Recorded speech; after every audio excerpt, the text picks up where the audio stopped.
जय हिंद दोस्तों।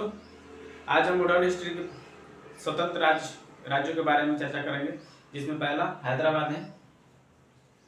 तो आप मेरे चैनल सर्च विद सोनू पे ज्वाइन करें और चैनल को सब्सक्राइब करें। चलिए आज हम हैदराबाद के बारे में जानते हैं। जब 18वीं शताब्दी, जब मुगल सम्राट का 18वीं शताब्दी चल रहा था, उस समय क्या हुआ, बहुत सारे राज्य अलग अलग स्वतंत्र हुए। उन्होंने अपना अलग नवाब बनाया और वो स्वतंत्र हो रहे थे। लेकिन साल के अंत में मुगल सम्राट को टैक्स दिया करते थे, कुछ दिया करते थे, कुछ नहीं दिया करते थे। तो उनके बारे में एक एक करके चर्चा करेंगे। पहले हैदराबाद पढ़ते हैं।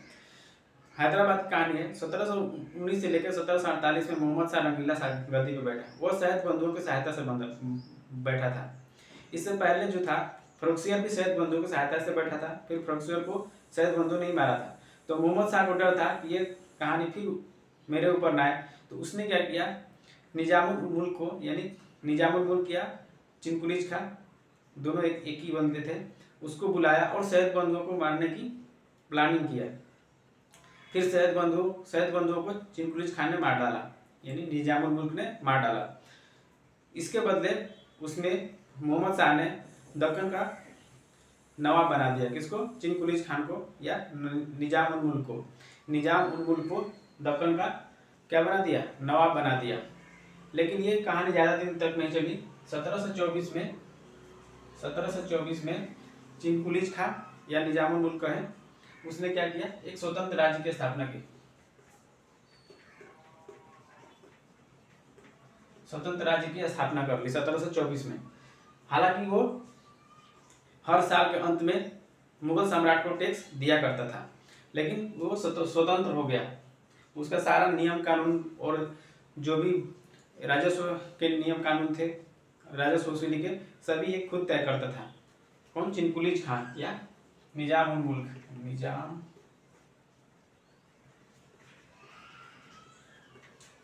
निजाम उल मुल्क 1724 में स्वतंत्र राज्य बना लिया अपना।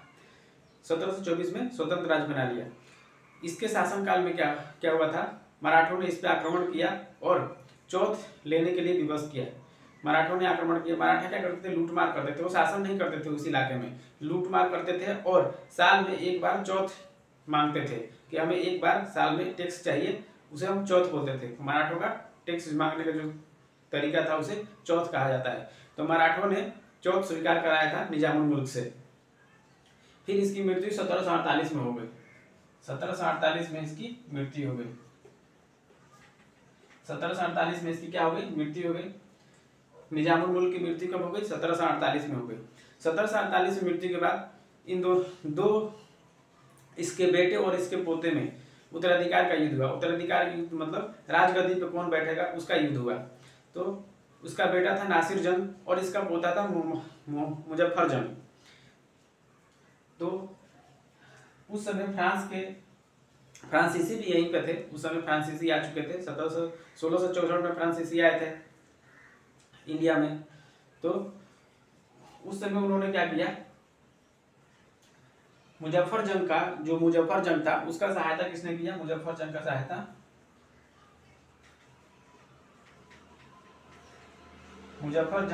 किसने किया? डुप्ले ने किया। मुजफ्फर जंग का सहायता डुप्ले ने किया और वो गद्दी पे बैठा। नासिर जंग मारा गया, हार गया और मारा गया। नासिर जंग क्या हुआ? मारा गया। मुजफ्फर जंग उस गद्दी पे बैठा। हैदराबाद के सिंहासन पर कौन बैठा? मुजफ्फर जंग। इसके बदले मुजफ्फर जंग ने इसके डुप्ले को कुछ धनराशि और कुछ क्षेत्र भी दिए थे। फिर 1748 में ये गद्दी पे बैठ गया। उसके बाद सहायक संधि उसके बाद वेलेजिडी का शासनकाल आया। लॉर्ड वेलेजिडी का शासनकाल आया और उसने सहायक संधि स्टार्ट किए, थोपना स्टार्ट किए सभी राज्यों पर। सभी छोटे छोटे राज्यों को पकड़ के उस पर सहायक संधि थोपना स्टार्ट किया। तो सबसे पहले सहायक संधि स्वीकार करने वाला राज्य कौन था? हैदराबाद। सबसे पहले सहायक संधि स्वीकार करने वाला राज्य कौन था? हैदराबाद। सबसे पहले सहायक संधि स्वीकार करने वाला कौन राज्य था? हैदराबाद। सहायक संधि कौन लागू किया था? वेलेजिडी। सहायक संधि होता क्या है? सहायक संधि होता है जब किसी राज्य में अंग्रेजों का एक टुकड़ी सेना रहती थी, उसका सारा खर्च, वेतन भत्ता सब वही राज्य देता था, और ये सेना और वो डिसाइड करता था, गवर्नर ही डिसाइड करता था कि उस राज्य से किसका संबंध रहेगा, किसका संबंध नहीं रहेगा, वो किससे युद्ध करेगा, किससे युद्ध नहीं करेगा। ये सारे चीज गवर्नर के अंडर में रहता था, और एक सेना रहती थी उसका। इसको ही सहायक संधि कहा जाता है। तो सबसे पहले सहायक संधि स्वीकार करने वाला राज्य कौन था? हैदराबाद। फिर एक बार इसको डिटेल में देखते हैं। हैदराबाद स्वतंत्र राज्य कब बना? 1724 में। 1724 में किसने बनाया था? निजामुल मुल्क ने। 1748 में इसकी मृत्यु हो गई। मराठों ने इस पे क्या थोपा था? चौथ थोपा था। मराठों ने इस पे चौथ थोपा था। मराठा क्या करते थे? लूट मार करते थे, किसी एरिया को जीतते थे, उस पर शासन नहीं करते थे, लूट मार करते थे, और साल का वो टैक्स लेते थे, उनको ही चौथ बोला जाता था। फिर 1748 में मृत्यु के बाद मुजफ्फर जंग उसका पोता था और नासिर जंग उसका बेटा था। उसमें युद्ध हुआ। युद्ध में डुप्ले ने मुजफ्फर जंग का साथ दिया और मुजफ्फर से जीत गया। मुजफ्फर जंग ने डुप्ले को कुछ धनराशि और कुछ क्षेत्र दिए थे। फिर लॉर्ड वेलेस्ली ने सहायक संधि सबसे पहले कहाँ थोपा था? हैदराबाद में थोपा था। तो ये हमारा हैदराबाद के बारे में हो गया। अब हम बंगाल के बारे में पढ़ते हैं।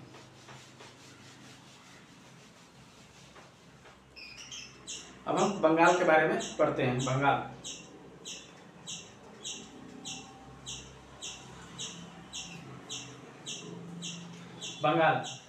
क्या था? 1717 में बंगाल का नवाब कौन था? मुर्शिद कुली खान। 1717 में बंगाल का नवाब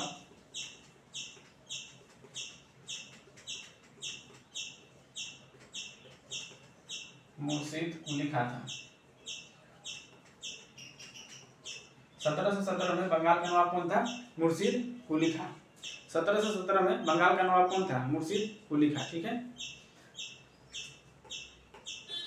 ये 1717 से लेके 1727 तक रहा।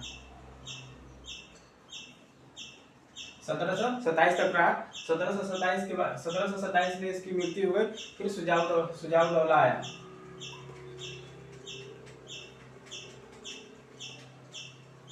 सुजाउद्दौला आया। 1717 में बंगाल का नवाब कौन था? मुर्शिद कुली खान था। उसके बाद 1717 से 1727 तक के शासन किया मुर्शिद कुली खान। 1727 में इसकी मृत्यु हो गई। सुजाउद्दौला आया। सुजाउद्दौला कब से कब शासन किया? सुजाउद्दौला 1717 से लेके 1739 तक। 1727 से लेके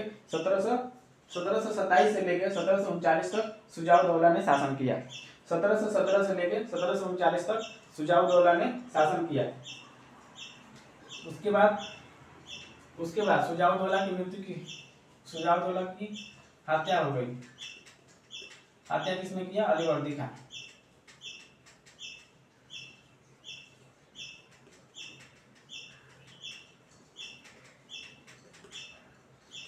सुजाउद्दौला की हत्या किसने की? अलीवर्दी खान ने किया। सुजाउद्दौला की हत्या किसने किया था? अलीवर्दी खान ने किया, और ये बंगाल का नवाब बना।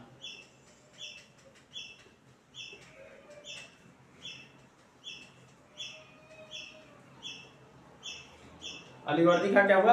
बंगाल का नवाब बोला कब? 1739 में। अलीवर्दी खान बंगाल का नवाब बना 1739 में। ये 1739 से लेके 1756 तक रहा। 1739 से लेकर 1756 तक रहा। इसने राजस्व की इजारी प्रथा का चलाया था। बंगाल में शुभारंभ किया था इजारी प्रथा का, यानी ठेके का। जैसे एक कट्ठा जमीन है या 1 एकड़ जमीन है, उसमें 500 1000 इतना रुपया मुझे सालाना चाहिए, ठेका दे दिया। अब उसमें अनाज उपज हो उतने का या ना हो उतना रुपया उसको चाहिए। तो इजारी प्रथा का अर्थ यही होता है, और इसने ही अलीवर्दी खान ने बंगाल में इजारी प्रथा चालू किया था। फिर 1756 में इसकी मृत्यु हो गई। 1756 में क्या हुआ? ये मृत्यु हो गई, और इसका पोता, इसका कोई लड़का नहीं था, तो इसकी बेटी की लड़का जो था सिराजुद्दौला,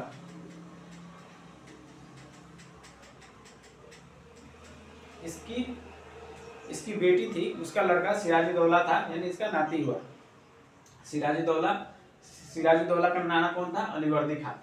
तो 1756 में ये गद्दी पे बैठा। इसकी गद्दी पे बैठते ही 20 जून 1756 को ब्लैक होल की घटना हुई, जिसमें कहा जाता है कि एक कोठरी में 146 अंग्रेजों को बंद किया गया और अगले दिन खोला गया तो उसमें मात्र 23 अंग्रेजी जिंदा थे, बाकी सब मर गए थे। तो ये हुआ था 20 जून 1756 को। ये घटना कब हुआ था? 20 जून 1756 को ब्लैक होल की घटना कहता है, ब्लैक होल की घटना कहा जाता है 20 जून 1756 को। फिर इस घटना को लेकर क्लाइव गुस्सा में था और उसने रणनीति बनाई और इसके जो करीबी थे उसको अपने में मिला लिया और प्लासी का युद्ध हुआ 1757 में। प्लासी का युद्ध हुआ 1757 में और यहाँ सिराजुद्दौला मीर जाफर के पुत्र मीरन के द्वारा मारा गया और फिर बंगाल का नवाब मीर जाफर हो गया। तो इस तरह बंगाल स्वतंत्र किसने कराया था? मुर्शिद कुली खान ने।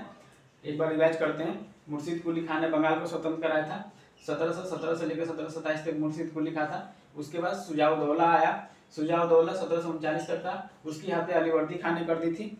उसका सेनापति था अलीवर्दी खान, उसकी हत्या कर दी थी। अलीवर्दी खान फिर नवाब बना, 1739 से लेकर 56 तक रहा। इसका कोई बेटा नहीं था तो इसकी लड़की का लड़का सिराजुद्दौला था, उसको शासन पर बैठाया। 20 जून 1756 को ब्लैक होल की घटना होती है और उसके अगेंस्ट में लॉर्ड क्लाइव ने अपनी कूटनीति से इनके करीबी को अपने मिला लिया और 1757 में प्लासी के युद्ध में सिराजुद्दौला मीर जाफर के पुत्र मीरन के द्वारा मारा गया। और फिर क्या हुआ? अंग्रेज के जो बंगाल था अंग्रेजों के अंडर कंट्रोल में थोड़ा थोड़ा आ गया।